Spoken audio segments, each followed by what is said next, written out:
May nagtanong po sa akin kung nakakapagligtas ba ang relihiyon.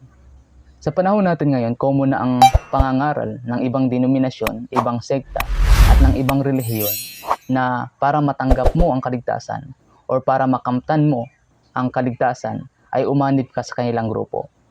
Pero kung katotohanan po ang ating habol at nais po natin makamtan ang kaligtasang ibinigay ng Diyos, tayo po ay babase sa kung ano ang itinuturo ng Biblia at ng Panginoong Hesukristo at ng mga apostol. Wala pong relihiyon ang napako sa krus. Wala pong relihiyon ang makapaghuhugas ng kasalanan. At wala pong relihiyon ang makakapagligtas sa atin mula sa kapahamakan ng impyerno.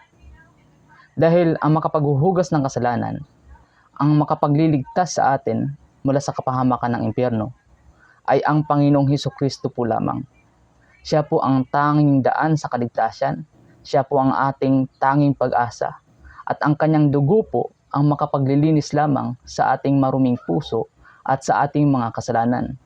Kaya nga po, 2,000 years ago, ang Panginoong Hesukristo, bagamat siya ay Diyos, siya ay nagkatawang tao upang maipako sa krus at mabayaran ang ating mga kasalanan. Sapagkat ang sabi sa Biblia, ang lahat ng tao ay makasalanan. At ang sabi sa Romans 6 verse 23, for the wages of sin is death. Tayong lahat ay mapapahamak sa kapahamakan ng impyerno dahil sa ating pagiging makasalanan. Pero ayaw ng Diyos na tayo ay makita niya doon na nagdurusa sa kapahamakan ng impyerno. Kaya ang sinabi sa karugtong sa Romans chapter 6 verse 23, but the gift of God is eternal life through Jesus Christ our Lord. So bagamat tayo ay makasalanan, tayo ay mapupunta na sa kapahamakan, nagbigay ang Diyos ng regalo, at ang regalong ito ay buhay na walang hanggan. Ang tanong, paano natin makukuha o matanggap ang buhay na walang hanggan na ito? Ang sabi po sa Biblia, ang sino mang sasampalataya ay hindi mapapahamak, bagkus mayroong buhay na walang hanggan. Para matanggap pala natin ang kaloob ng Diyos na buhay na walang hanggan, kailangan nating sampalatayaan ang Panginoong Hesukristo, na siya ay nabayubay sa krus na ilibing at nabuhay muli sa ikatlong araw. Gaya sa sinabi sa Romans 10 verse 9, if thou shalt confess with thy mouth the Lord Jesus and believe in thine heart, mula sa ating puso ang pananampalataya, that God hath raised him from the dead, thou shalt be saved. So, kailangan nating sampalatayaan ang Panginoong Hesukristo upang matanggap natin ang buhay na walang hanggan na regalo ng Diyos sa lahat ng makasalanan. Ngayon, ang tanong, nakakapagligtas ba ang relihiyon? Base sa mga talatang ating binasa, hindi po. Dahil sabi mismo ng Panginoong Hesukristo, I am the way, the truth, and the life, no man cometh unto the Father but by me.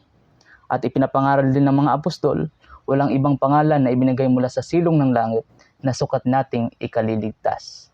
So, hindi ang pag-anib sa isang relihiyon ang paraan ng kaligtasan, kundi sa pamamagitan ng pananampalataya sa Panginoong Hesukristo. Sapagkat ang biyaya ng Diyos sa kaligtasan ay sa pamamagitan ng Panginoong Hesukristo.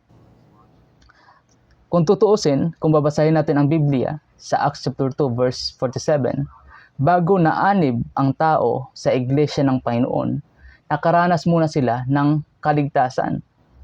Ang sabi kasi dito, nang nagpupuri sa Diyos at nakatanggap ng paglingap ng buong bayan at idinaragdag sa iglesia ng Panginoon araw-araw, yaong mga nangaligtas.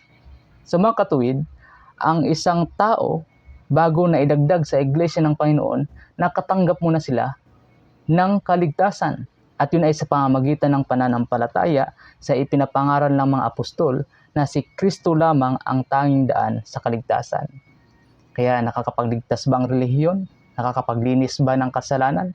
Kaya ba tayong iligtas mula sa kapahamakan ng impyerno? Hindi po. Dahil si Kristo ang tanging daan sa kaililigtas ng tao.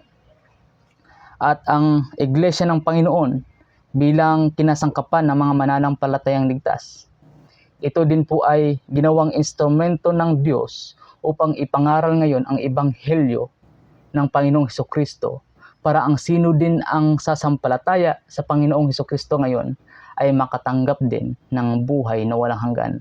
Kaya nga itinuro ng Panginoong Hesukristo ang kanyang iutos sa iglesia, go ye into all the world and preach the gospel.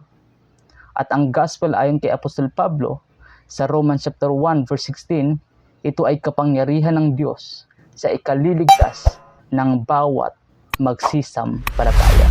Si Kristo po ang ating asahan pagdating sa kaligtasan.